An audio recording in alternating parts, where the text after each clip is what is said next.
Bisa diterima nggak?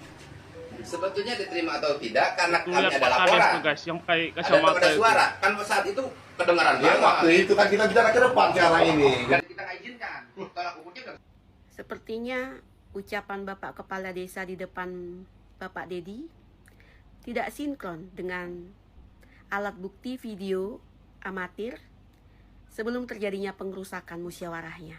Menurut keterangan klien kami, Kapolsek Cidahu, Polres Sukabumi, sempat turun ke lapangan juga, dan bahkan bukannya dia menenangkan, jadi ada indikasi seolah-olah memprovokasi, seolah-olah gitu loh. Karena polisi ngejerat mereka dengan pasal berlapis. Kalau dikumulasi, ancaman hukumannya bisa nyampe 8 tahun penjara. Salam damai sejahtera bagi kita semua, berjumpa kembali dengan saya di channel ini. Saudara, kepala desa yang nangis-nangis mewek-mewek di hadapan Kang Deddy Mulyadi kemarin.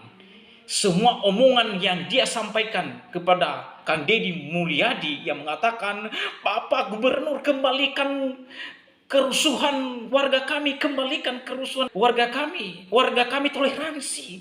Dan teman-teman perhatikan pernyataan manusia ini. Pernyataan ini adalah pernyataan yang salah, ya.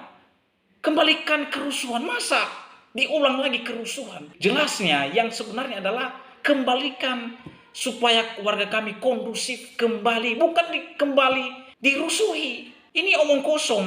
Apa yang dia sampaikan di depan Kang Deddy Mulyadi adalah kontradiksi dan bohong-bohongan. Saya menduga kepala desa ini RT dan termasuk Kapolsek setempat tersebut adalah mereka ada di balik semua kejadian ini. Ya, mereka ada di balik kejadian ini. Oleh karenanya, mari kita tonton apa yang disampaikan oleh si pemilik rumah langsung terkait dengan kejadian. Bahkan kepala desa, RT, dan Polsek ada kejanggalan dari pernyataan-pernyataan mereka. Mari simak video yang berikut ini. Gimana tidak ada suara keluar gitu loh. Ya kan? Ya kalau tidak ada suara, kita kan bisa buat nggak ada suara keluar itu. Ya kita senyap aja. Ya kan? Tidak ada suara keluar kan? Bisa diterima nggak? Sebetulnya diterima atau tidak karena Tuh kami lihat ada Pak Kades laporan. tuh guys, yang pakai Ada kacamata itu. suara. Kan saat itu kedengaran Ya waktu itu kan kita bicara ke depan cara ini. Coba kalian lihat guys, Pak Kades dalam video itu pakai kacamata hitam dia. Kemarin telah ngadap sama Pak Deddy, pura-pura nangis dia. Kembalikan keresahan warga kami katanya. Ngomong aja udah nggak jelas. Kembalikan keresahan warga kami ya. Kalau lu mau resah lagi, lu suruh aja orang di sana bawa motor geber-geber, ada mobil lempar, ya kan, kembalikan keresahan. Seharusnya kembalikan kerukunan warga kami, itu masuk akal. Pak Deddy, saya ingin warga saya kembali damai, masuk akal itu.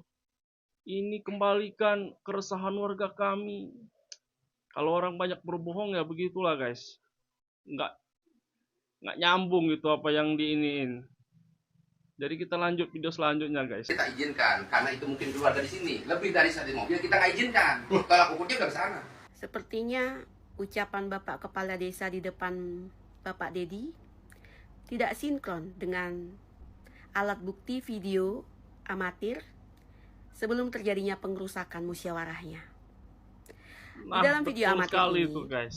Makanya saya Kepala ulangin Desa videonya ini yang pakai guys. kacamata membiarkan orang yang di sampingnya mengatakan tidak boleh ada 2 mobil atau 3 mobil, hanya boleh 1 mobil, tidak boleh ada pengeras suara karena mengganggu, dan ini sudah sangat mengganggu masyarakat. Kita korelasikan lagi. Di depannya Pak KDM, Bapak Kepala Desanya mengatakan kami mencintai toleransi, kami berbineka tunggal ika. Bapak, alat buktinya sudah jelas, itu video amatirnya. Bapak diem.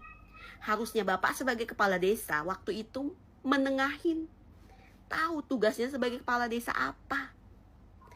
Bapak ngeles, Tuhan itu menunjukkan bukti langsung. Bapak, lesan Bapak itu tidak sesuai dengan ucapan Bapak. Sangat meresahkan desa kami dengan peristiwa tersebut karena Bapak tidak melaksanakan tugas. Dan polisi juga pro hanya kepada satu agama, tidak netral, tidak tahu dasar hukum yang mengatur Betul. toleransi antara umat beragama, dasar hukum yang mengatur tentang melaksanakan ibadah itu diatur dalam undang-undang pasal berapa. Walaupun di sana mayoritas, selama kita memiliki KTP Indonesia dan tinggal di wilayah Indonesia, kita berhak kalau itu menggunakan rumah kita sendiri, ranah pribadi kita sendiri. Masa kita udah di rumah sendiri masih berdoa dan bernyanyi puji-pujian juga dilarang, diatur-atur? Kecuali rumah itu pemiliknya agama Muslim, disalahgunakan untuk kebaktian dan retreat, baru kalian komplain. Apa dasar hukum kalian mengatur orang untuk mengadakan retreat dan melarang orang untuk ibadah nyanyi-nyanyi? Namanya lebih dari 5 orang, kan pasti rame, harus pakai pengeras suara. Kenapa dilarang-larang? Kalian pagi, siang, sore, malam aja kami tidak pernah larang. Gimana itu ya? Kalau itu agama kalian, pasti udah di demo berjilid-jilid. Makanya harus adil, supaya tahu Indonesia ini diatur oleh hukum. Ada undang-undang yang mengatur. Kalau anarkis terlalu fanatik sampai menghancurkan rumah pribadi orang, ada salib dijatuhkan, saking takutnya melihat salib. Apa salahnya salib itu di rumah pribadi orang? Kecuali rumah itu pemilik rumahnya itu agama Islam, baru kalian komplain. Ini rumahnya rumah pemilik agama Kristen. Kalian kenapa kepanasan? Dari mana dasarnya kalian bilang mencintai toleransi? Itu sudah jelas-jelas anarkis. Udahlah, diterima saja, hukumannya ringan kok. Itu hanya untuk efek jerah, supaya kalau ada orang mau jadi kompor, provokator untuk daerah tertentu yang mayoritas, supaya tahu ada dampak hukum. Karena di Indonesia ini paling gampang diadu domba ini masalah agama, masalah suku.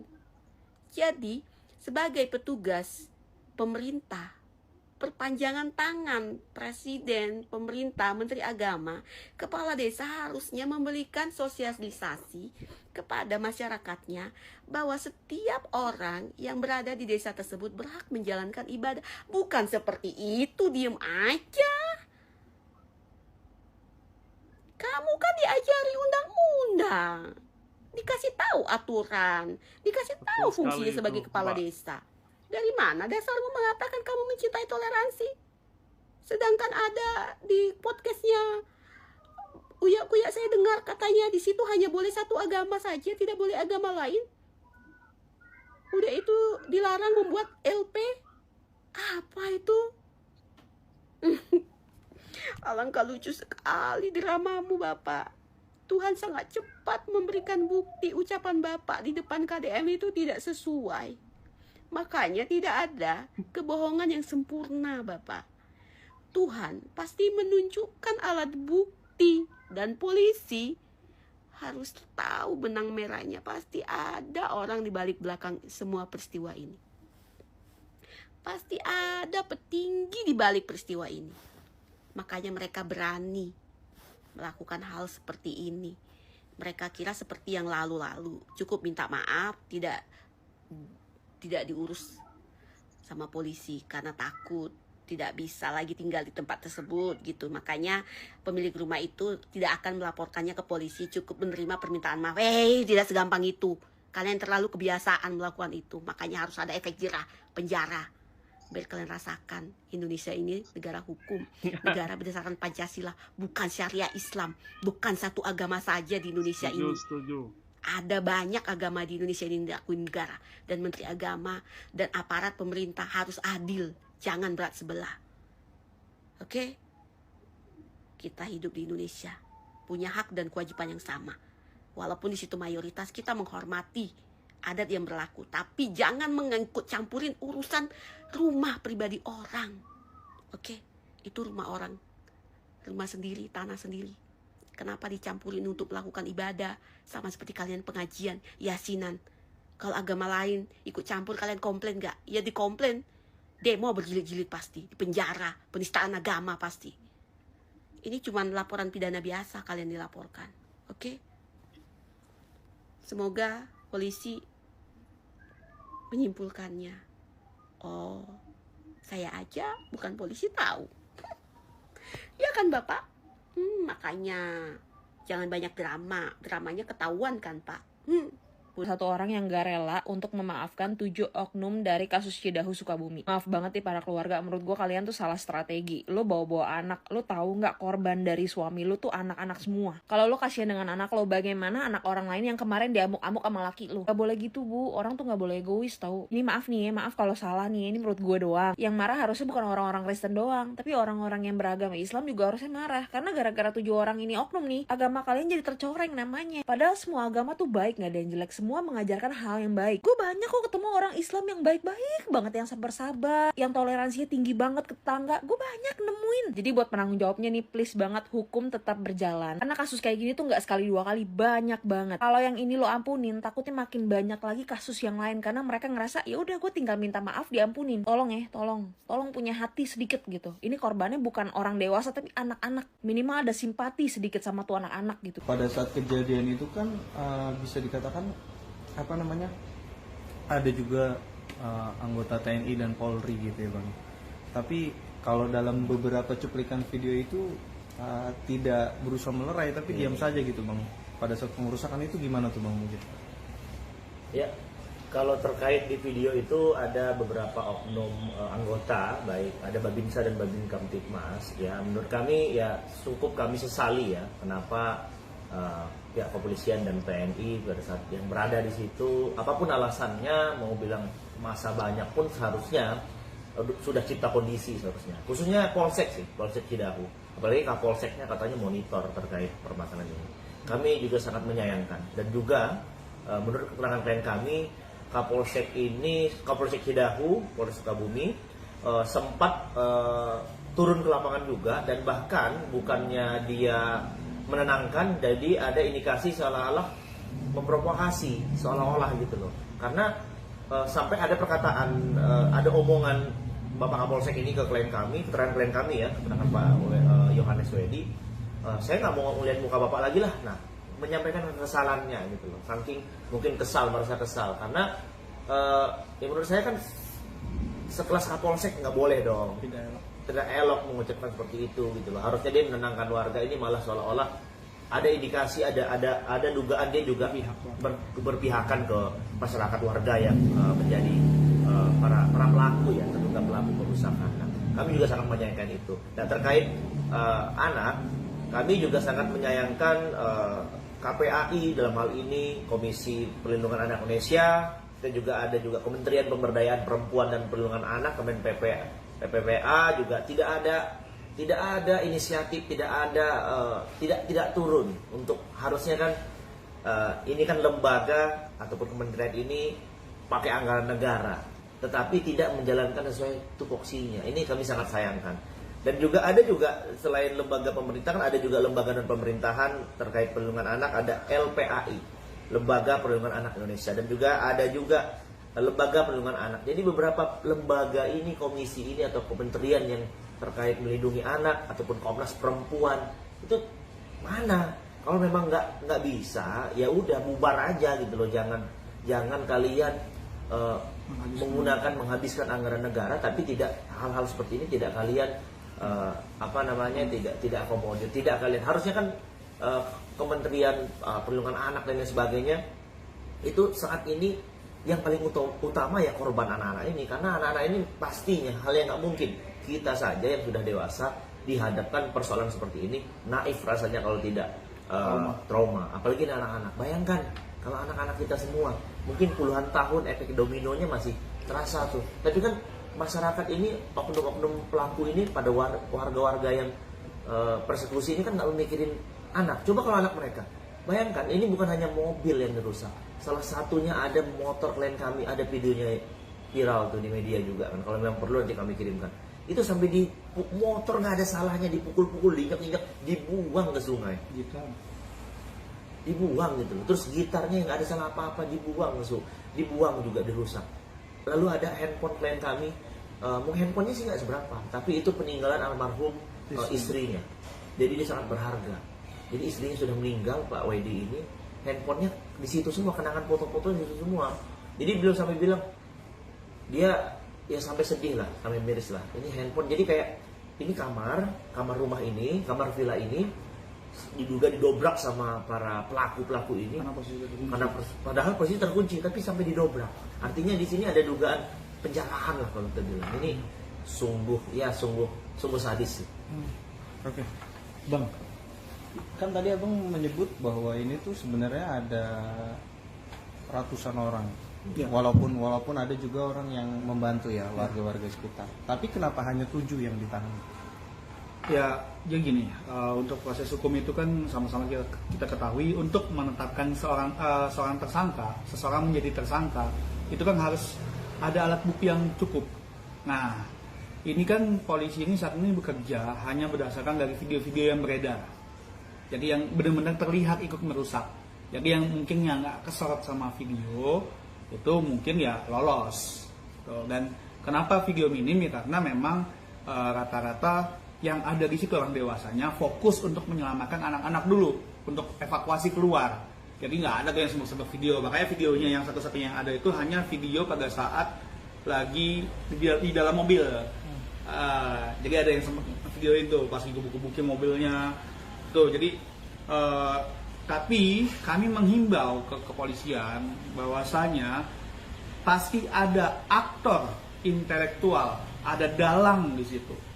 Nggak mungkin segampang itu mengumpulkan ratusan orang. Pasti ada tokoh-tokoh masyarakat yang bermain di situ. Kami menduga pasti ada beberapa, bukan cuma satu ya, pasti ada beberapa.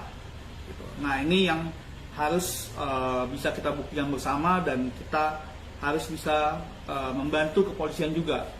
Ayo, siapapun yang punya informasi, tolong dibantu. Bang, terkait hal tersebut juga kan Gubernur Jawa Barat Kang Deddy Mulyadi juga turut menyumbang sumbangsi 100 juta. Dan katanya ininya uangnya dikasih ke masjid atau musola setempat. Itu seperti apa mungkin Bang sebagai kuasa? Ya, jadi gini, kemarin memang informasi yang beredar seperti itu. Nah, namun kemarin klien kami sudah kami tanyakan bahwa itu baru rencana, pada saat itu baru rencana akan disumbangkan, tetapi memang kemungkinan dalam minggu ini memang mau disalurkan. Jadi uang 100 juta itu apakah nanti semuanya ataukah beberapa nanti pasti akan disumbangkan ke masjid ataupun musola di sekitaran. Memang betul. Memang betul. Tetapi untuk waktunya mungkin dalam minggu ini. Izin menambahkan, kalau menurut klien kami kemarin, intinya gini, ini kan kemarin kejadian itu kan memang ada sumbangan, tapi kan beliau belum kesana kembali. Nah, jadi belum ada waktu yang pas untuk menyerahkan. Jadi dia maunya ya dia yang menyerahkan, karena itu uangnya dititipkan kepada Pak Yongki ya. Pak Yongki itu adalah pegawai beliau yang menjaga villa tersebut. Jadi bukan ada di klien kami, bukan ada di Pak Wedi. Kondisi uang. Nah, uangnya itu ada di Pak Yongki. Sehingga Pak Wedi sendiri belum sempat kesana, tapi Pak Wedi sudah berniat untuk menyumbangkan kepada masjid-masjid atau warga sekitar. Tapi dia maunya dia ikut ada, tapi waktunya belum sempat. Bang, tapi kan bisa dikatakan kan ini rumah beliau yang terkena villa ya, bisa dikatakan villa. Itu alasan beliau untuk menyumbangkan itu kenapa, Bang? Ya mungkin karena ajaran cinta kasih ya Mas ya. Ya kalau saya boleh sedikit mengungkapkan bahwasanya ada ajaran dalam Alkitab, apabila ditampar pipi kananmu, berikan pipi kirimu gitu. Jadi memang orang-orang Kristen ini udah terbiasa disakiti. Ya kalau disakiti kita bahkan tidak akan pernah berhenti untuk memberi kasih pada orang yang menyakiti kita gitu. Balasannya secara ini ya Bang ya. Oke. Bang, ini juga kemarin yang lagi rame soal staf sus Kemenham. Ini kan beliau bilang bahwasanya akan menangguhkan penahanan. Itu seperti apa tuh, Bang? Kami sih agak lucu ya menanggapi terkait ada statement dari staf sus Kementerian Hak Asasi Manusia ya, Bapak Thomas ya waktu itu ya. Jadi di pendopo Bupati ya kalau salah, pendopo di Sukabumi sana lah, Pelabuhan Ratu. Jadi kami agak lucu sih. Ini cacat secara berpikir, logikanya cara berpikirnya salah. Kalau berbicara terkait hak asasi manusia, memang betul pelaku maupun korban memang memiliki hak asasi manusia yang sama. Tetapi jangan kemudian dikesampingkan juga. Justru kalau memperspektif HAM, ini jelas salah dia memandangnya. Harusnya lebih diutamakan korban dong. korban baru pelaku. Ini malah korban dulu. Ini jangan sampai seolah-olah gini loh. Jangan sampai negara ini seolah-olah menormalisasi perbuatan peristiwa pidana gitu. Jadi negara tidak boleh kalah gitu loh sama orang-orang, sekelompok orang yang ya seperti ini, mencederai kerukunan dan melanggar hukum gitu loh. Makanya kenapa malah harusnya Kementerian HAM dalam hal ini harusnya lebih fokus ke korban, atau apalagi korbannya anak-anak, ya kan? Ini malah ke pelaku. Dan nggak hanya, nah kami cerita sedikit ya, nggak hanya di Sukabumi. Pada saat kami ke Polda Jabar, klien kami ya dihubungi oleh salah satu mungkin pejabat juga, pejabat Kanwil HAM di Jawa Barat, seolah-olah akan ada pertemuan dengan Dirkrimum Polda Jabar. Ya.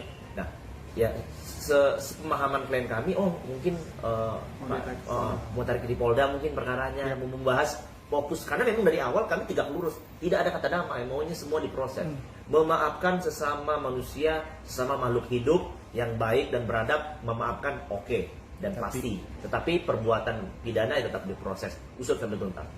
Apa yang terjadi? Ketika kita sampai di Polda Jabar, ketemulah dengan Pak siapa itu namanya? Pak Nur Jaman, salah satu pejabat mungkin di Kanwil HAM Jawa Barat. Nggak ada ngomong apa-apa ke kami, langsung masuk ruangan pejabat Polda di sana. Kebetulan diwakili oleh Wadir Krimum. Sampai Pak Wadir Krimum juga bingung. Jadi seolah-olah Bapak Nur Jaman ini, yang kami duga Bapak Nur Jaman, ini dia seolah-olah mau jadi lawyer, seperti lawyernya pelaku. Datang tiba-tiba, belum ngomong ke kami, seolah Pak Wadir Krimum kami sudah ke lokasi. Jadi dia seolah laporan, di lokasi itu sangat mencekamkan, ini sangat tragis kejadiannya, bla bla bla bla. Intinya dia bilang keluarganya pelaku ini ada yang masih anak kecil lah, tanggung keluarga lah segala macam. Jadi kami berharap dari Kanwil HAM Jawa Barat benar-benar bisa diselesaikan. Kami kebingungan. Terus kami dari sebelah ngomong langsung bantah, Pak, kami ini mohon maaf bukan orang-orang bodoh, Pak. Bapak ini mewakili pribadi atau secara lembaga. Sampai Pak Wadir Krimum juga 4 kali nanya, Bapak mewakili secara pribadi atau secara negara gitu loh. Karena agak lucu gitu loh, kita nggak tahu apa-apa, seolah-olah dia mau mengadu, terus kalau dia mengadu ke Pak Wadir bisa diselesaikan, itu kan enggak. Ini kan proses hukum, minta mediasi gitu. Ini juga dijebak gitu. Kalau kita tahu mau begitu, kita juga nggak mau, jauh-jauh loh. Klien kami dari Tangerang ke Bandung, kami dari Jakarta ke sana. Makanya kami agak bingung nih, Kementerian HAM ini dari mulai akar rumput nih sampai atas terlalu berlebihan. Ini ada apa gitu loh. Kita berharap ya dalam pemerintahnya Pak Prabowo, Bapak Presiden, mudah-mudahan bisa mengevaluasi ini, evaluasi Kementerian HAM.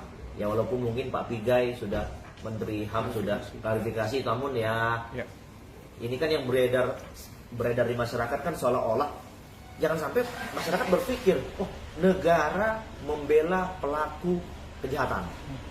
Ini jelas kejahatan. Giliran korban tidak ada, belum ada sampai saat ini.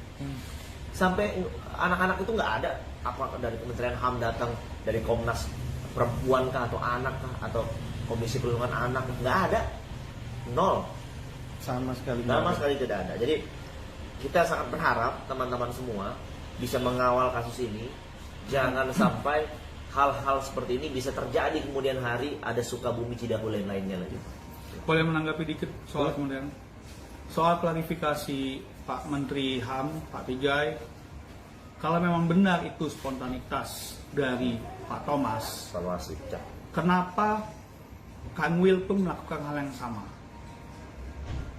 Kalau memang itu memang adalah ada apa ya istilahnya, ada masalah, ada kerajaan dalam kerajaan lah istilahnya. Jadi ada matahari lain. Berani nggak Pak Pigai untuk memacak mereka semua yang terlibat untuk meminta penangguhan penahanan terhadap para tersangka? Nah teman-teman, itulah dia video yang baru saja kita saksikan bersama. Seorang kepala desa, RT, dan Kapolsek dalam video tersebut terkait dengan kasus Cidahu. Dan para netizen mengutuk, mengancam keras aksi para intoleran yang terjadi di Cidahu tersebut. Bahkan ada netizen yang mengancam dan menyayangkan di mana aksi-aksi manusia biadab itu ketika mereka merusak rumah, merusak simbol salib, bahkan ada motor yang mereka rusak dan buang.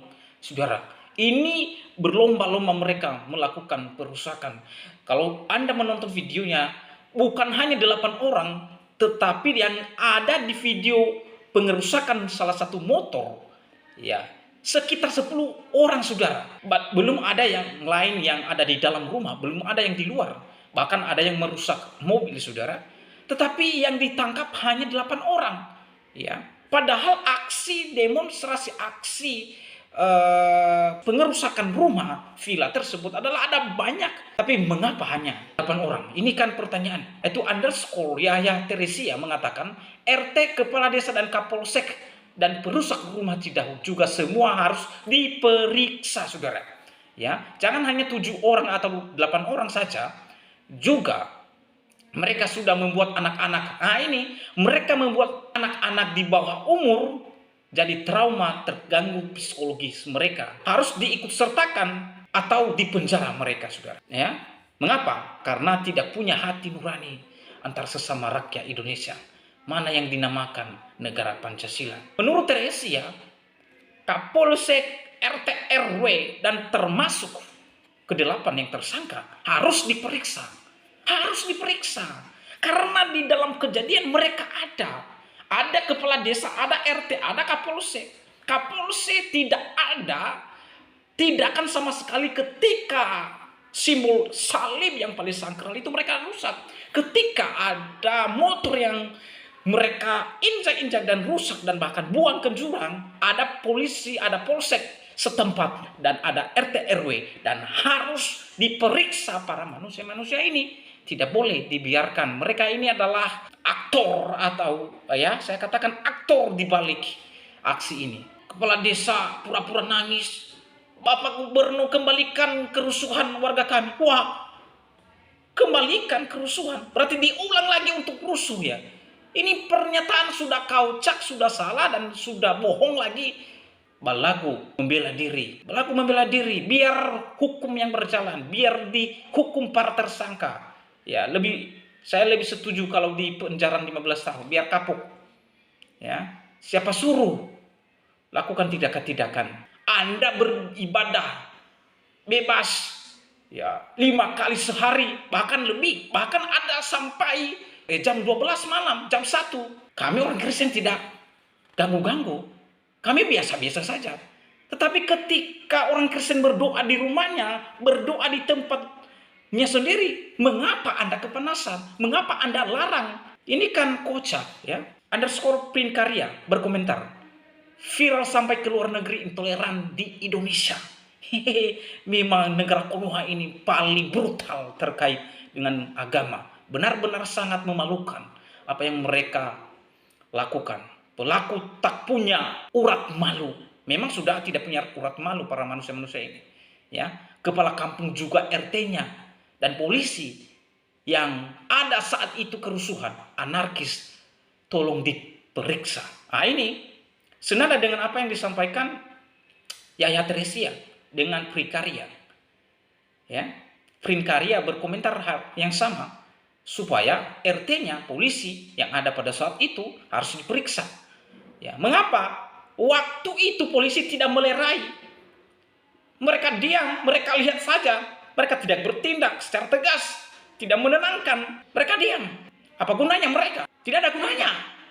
Polsek Cidahu itu tidak ada gunanya. Polsek Cidahu itu tidak ada gunanya. RT tidak ada gunanya. Padahal mereka digaji dari uang rakyat. Sudah terbukti melakukan pelanggar mewek.